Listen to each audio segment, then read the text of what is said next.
Hello everybody, this is your boy. That needs no introduction. But before I get started into this video, please comment, like, share, subscribe, the thumbs up, and most important, notification bell on top of this video or top of this channel.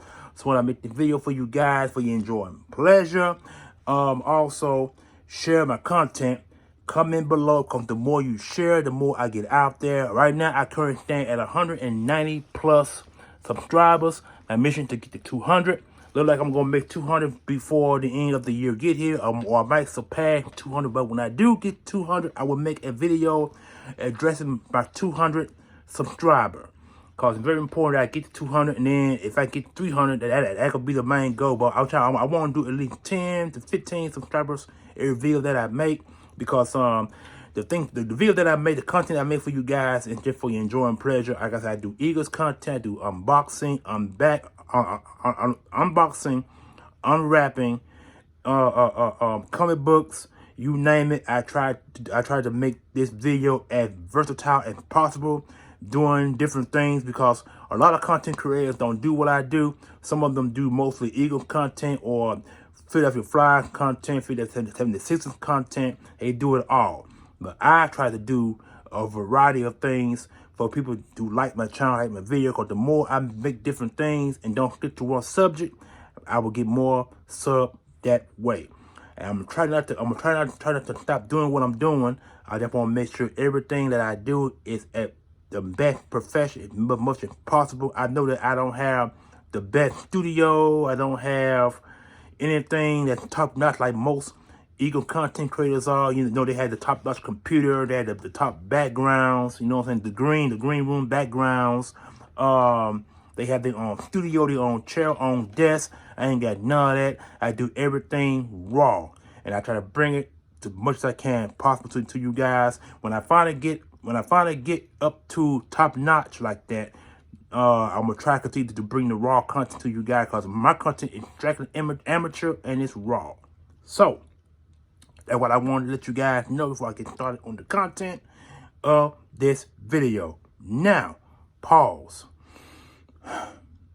Alright, I stated back a few days ago that the Eagles have been doing some interviewing with top prospects, the ones that I'm familiar with and you guys are familiar with as well. Nolan Smith, Jalen Collar, that cornerback Ringo, I think he's a cornerback or safety. Those three guys are from the University of Georgia, who have won the national championship this past season.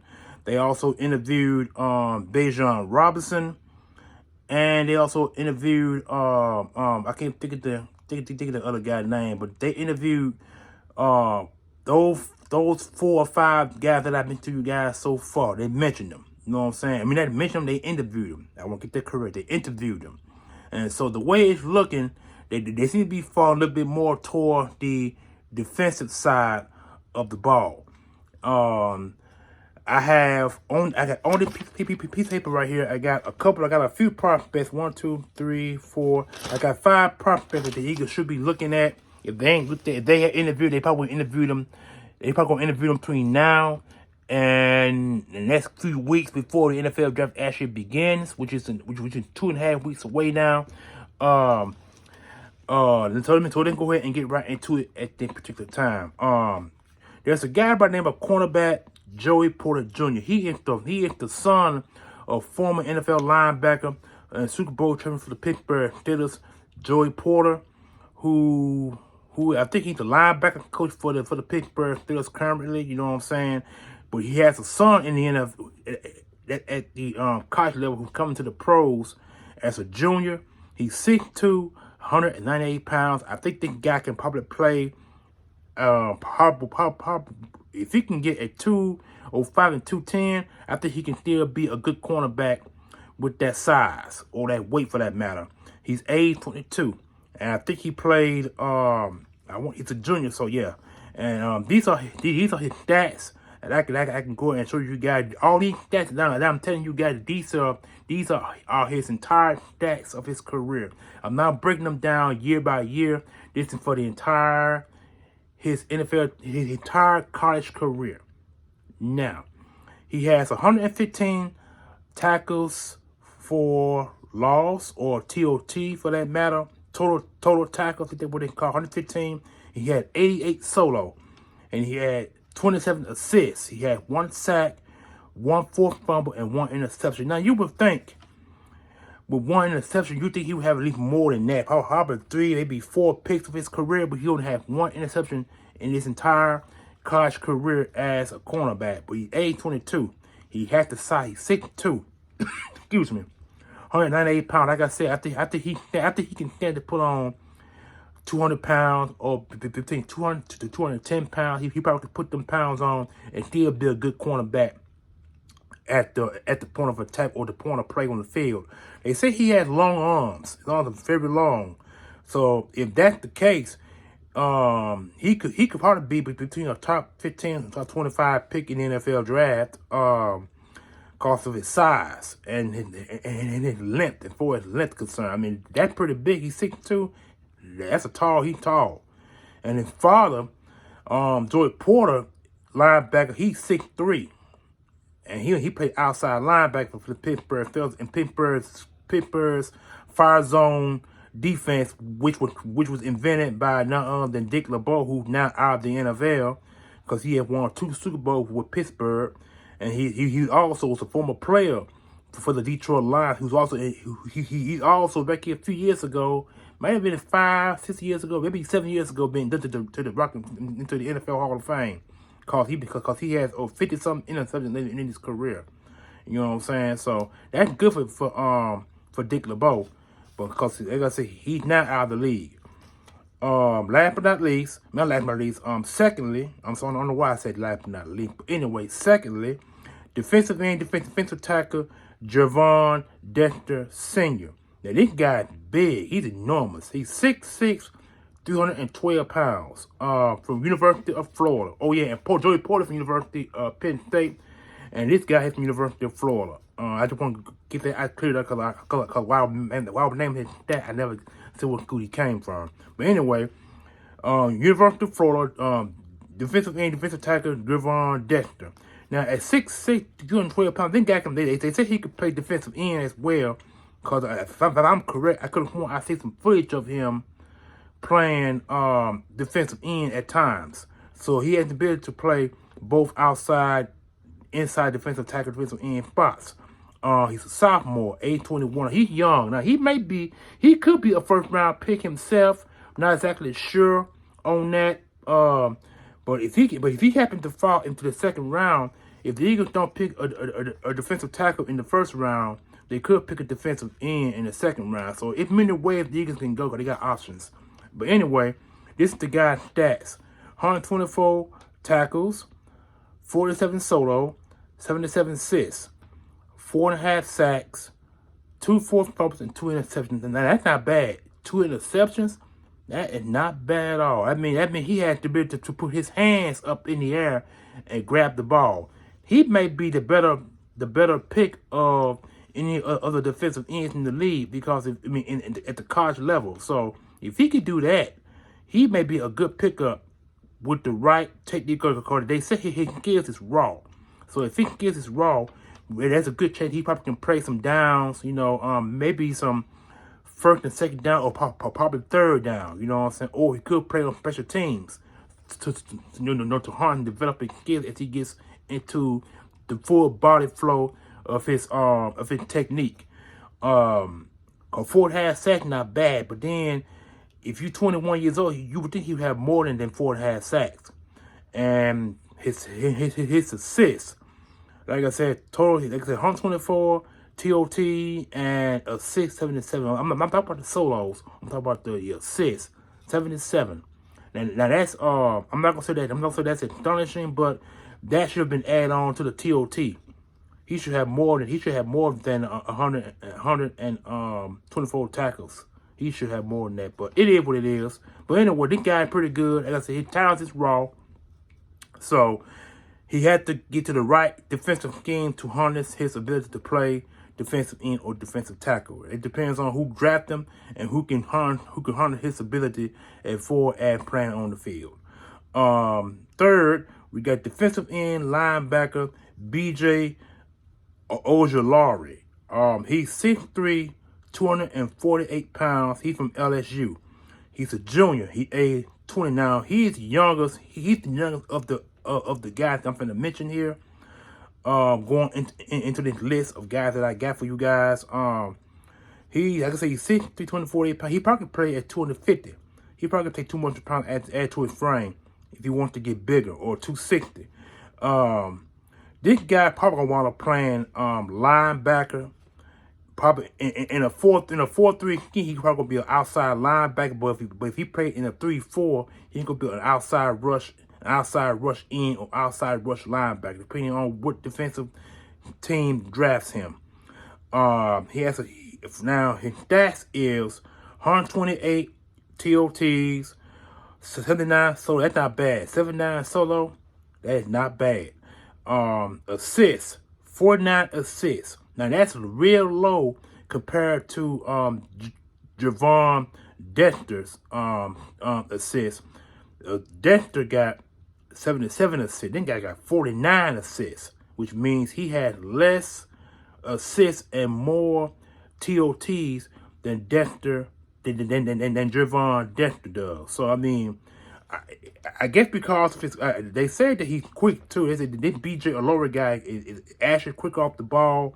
So if that's true, he could be a late round pick as well. A lot of these guys that I'm mentioning to you guys are gonna be after the 15th pick in the draft. So there's a good chance that some of these guys can get drafted in the first round, depending on what team of dire needs. Because some of these guys are probably gonna be a reach in the first round, so that they could either be second or third round picks, depending on who draft them and where they go and what scheme they play in. So that's the possibility of that. So now I just named. Hold on. Back to the thing. Back to his stats. Like I said, 49 assists. Sacks now. 16.5 sacks. That's double the amount of sacks that Javon Dexter had. That's double the amount. So I'm not exactly sure of Dexter because 2020 was a pandemic year, so he probably didn't play in that year, which probably explains a lot of his solo tackles and high assists and sack total. So the pandemic year might have had something to do with that. So I really don't want to be judgmental on these guys, because a lot of these guys that I'm seeing now are either juniors or seniors, which means they play the full season, or they play a little bit of the season, the pandemic season. So that's why I said we can't be judgmental about that. Oh yeah, he had one fourth fumble. So BJ Ojolari's stats are a little bit more impressive than Javon Dexter's stats. So or it could have something to do with him being a defensive tackle too. Because when you're defensive tackle, you share assists and you share more assists when you're a defensive tackle than you do as a defensive end or a linebacker. So like I said, that got something to do with it, and then also the pandemic season. Okay, now we get to the offensive side of football. I got two guys for the offensive side of football, and one of the guys they need to consider. Offensive lineman, offensive guard, Peter Skoronski. This guy is 6'4", 313 pounds. He's from Northwestern. He's a junior, age 21. Now this guy is a legitimate first round pick. He probably gonna be a top 10 pick in this draft.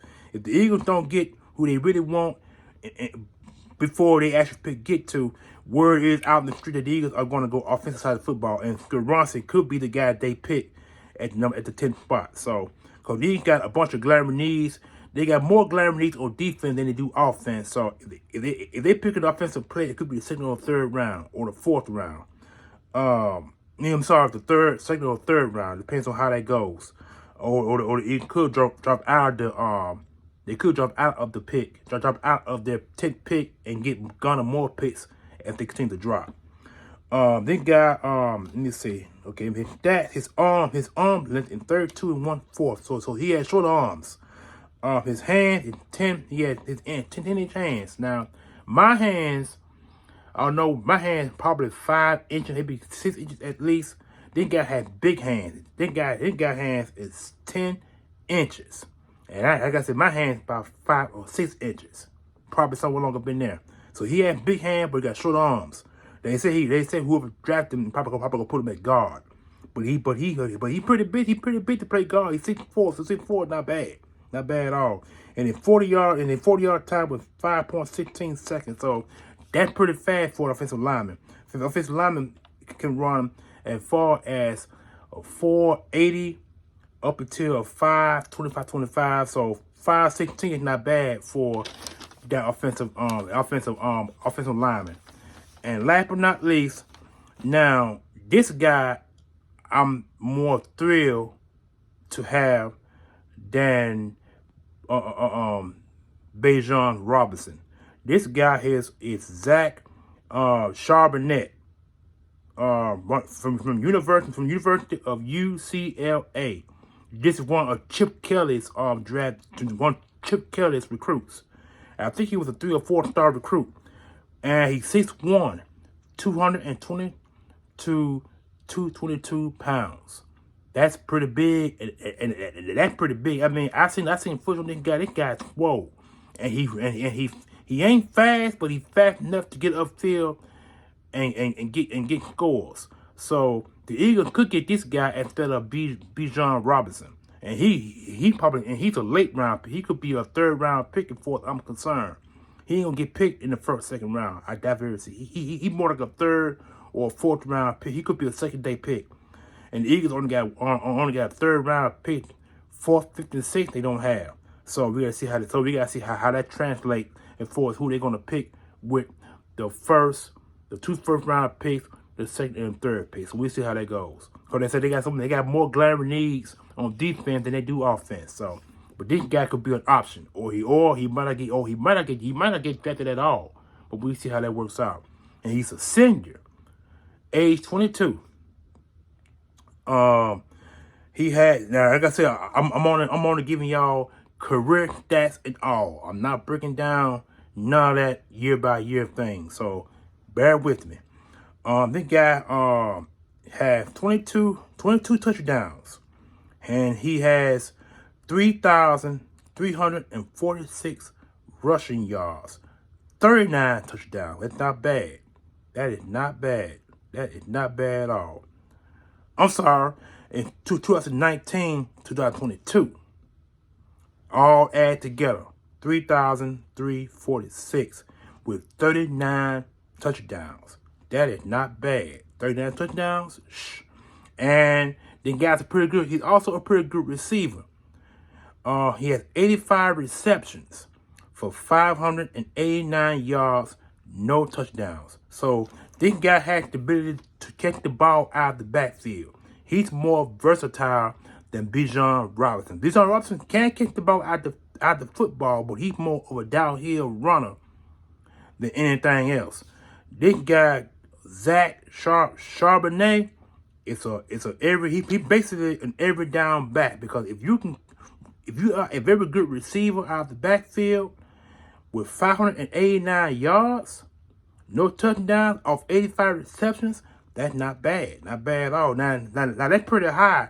85 receptions pretty high. You know what I'm saying? So that means that he had a bunch of yards, probably negative yards, which led to more receptions than because with 85 receptions, you would think he'd have up to 700 or 800 yards receiving. So for you to have more receptions to not complement the yards would mean that you've been tackled in the backfield for negative yards.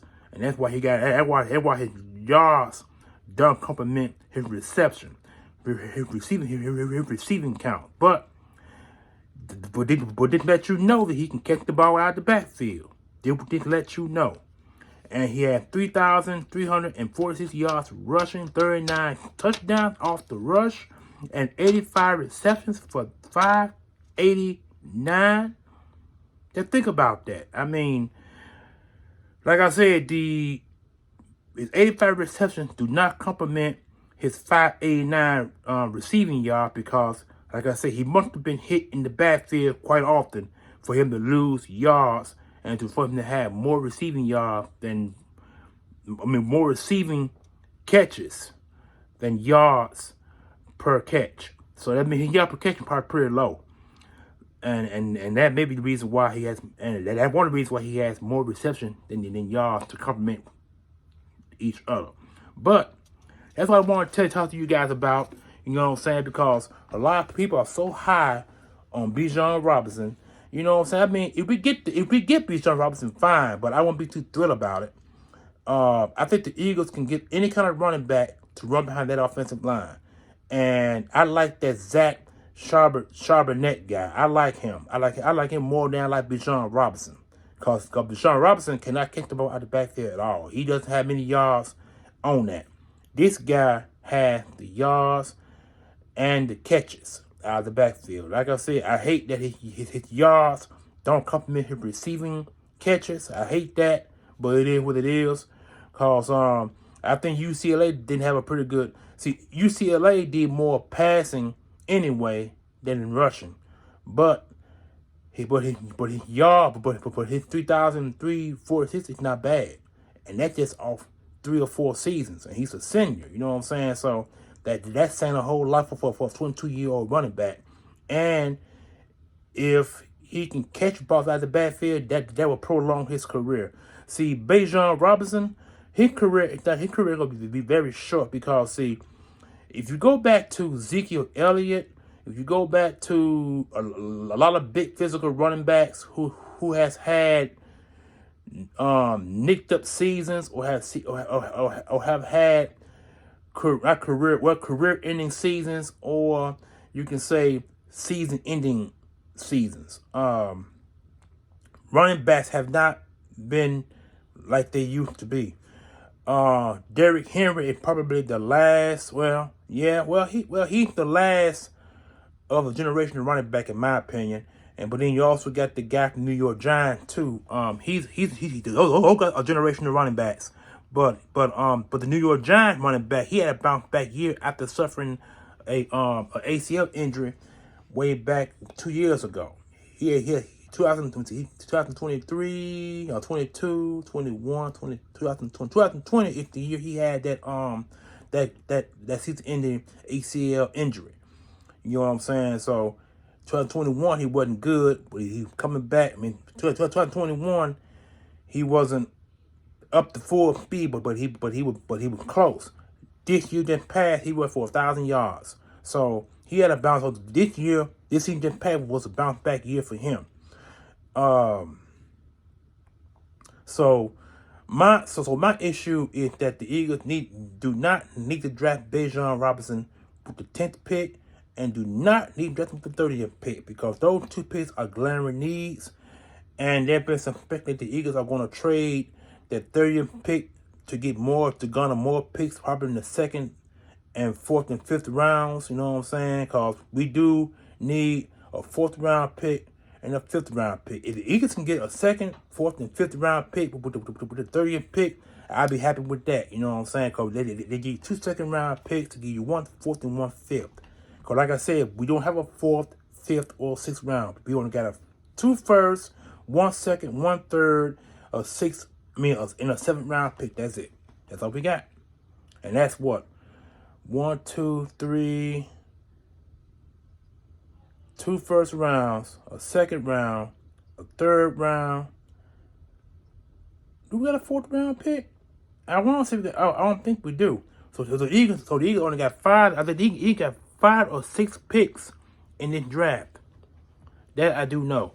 So if the Eagles do trade out the 30th pick and garner more picks, that will benefit them in the near future. And because next year the Eagles gonna have up to 12 to 15 picks, not to mention the compensatory picks they're gonna get. So the Eagles gonna have a lot of picks to gamble with next year. Because the Eagles are not going to get all those.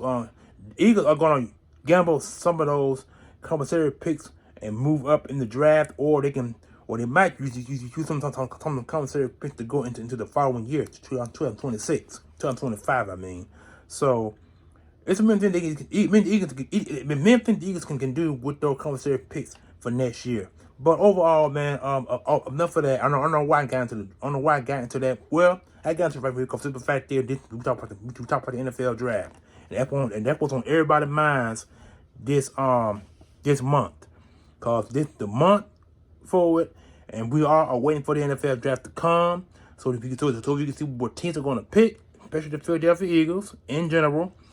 Like I said, I just gave you the guys that the Eagles need to look at or consider.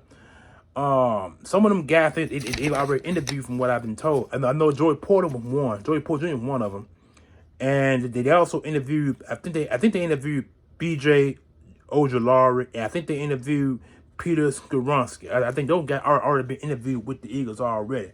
But of those, of them entire guys right there, only one guy considered the first round pick, and that's Peter Skoronski, who is the offensive guy. He thought on a certified first round. He could be the first offensive lineman taken in the draft.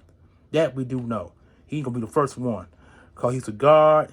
He play offensive line, he play guard, but whoever gets him gonna put him at guard, because of his short hand, because of his short arms and big hands. Like I said, because he got 10-inch hands. Like, I'm some big hands. He just got short arms, and guards normally have short arms. So anyway, that's what I want to talk to you guys about. These NFL draft prospects for this season, who they need to be looking at and considering. Because we do not know how this draft going to turn out. We don't know. You know what I'm saying? It's going to be a bunch of gambling going on, moving up going on. One has already happened already. The Carolina Panthers trade their pick to I forgot who was it then? No, it wasn't then. The Carolina Panthers moved up to number 1 spot. I think some team had the number 1 spot, and they traded to the Panthers. Panthers on the number 1 spot in this draft, and they're looking at quarterback. So, the Panthers are going to pick the first quarterback. They're going to pick the first quarterback. And it depends on who they're going to be. It could be the guy from University of Alabama, or it could be the guy from University of, where is it? Oklahoma. Is it Oklahoma? Ohio State. The guy from Ohio State, or the guy from University of Alabama, or the guy from Kentucky. One of those 3 guys are going to be choked with the number 1 pick overall, then come in draft. You know what I'm saying? So we'll see how that works out. So, but anyway, as always, guys, enjoy your Good Friday. Good Friday tomorrow. Day is Thursday. I'm just glad April Fool is out of the way. Thank God. But anyway, you guys, like I said, enjoy. So your weekend, I'm definitely going to enjoy mine, because I'm going to be off tomorrow and I'm going to be off Monday. So I'm going to try to make the best of those 2 days I'm taking off. I mean, best of that 1 day, because Friday's automatic off day. But Monday is my day that I put in for. So I'm going to enjoy that 1 day after the weekend, and I'm going to try to make it the best way I can possible. Hope you guys enjoy your day, and hope you like my content. Give me the thumbs up, because that was important. Comment in the comment section below. And before you receive any of my videos, notification bell on top, please hit it. And again, thank you guys out there in YouTube land who've been enjoying my videos, enjoying my content, because without you, none of it would be possible. My goal is to get to 200 subscribers. I'm at 190 plus now. Thank God for that, because once before I had 175 and fell to 149. So these last several months have been a long hill battle to get back to where I'm at now. If I still stayed at 175, I'd probably been at 200 a long time ago. So, but it is what it is. You got to take the good with the bad. But anyway, I do my best, y'all, for you guys out there. I try my best, and I thank you for you guys enjoying my videos, because like I said, I'm an amateur raw content creator. I do what I do to satisfy you guys out there, to let you guys know what I discuss, what I've heard, my unboxing, unwrapping, even content creators, even content, yada yada yada, all the above. So let me get off this camera right quick so you guys talk, cause I got to eat and haven't eaten anything yet. So peace out, enjoy. I am out of here.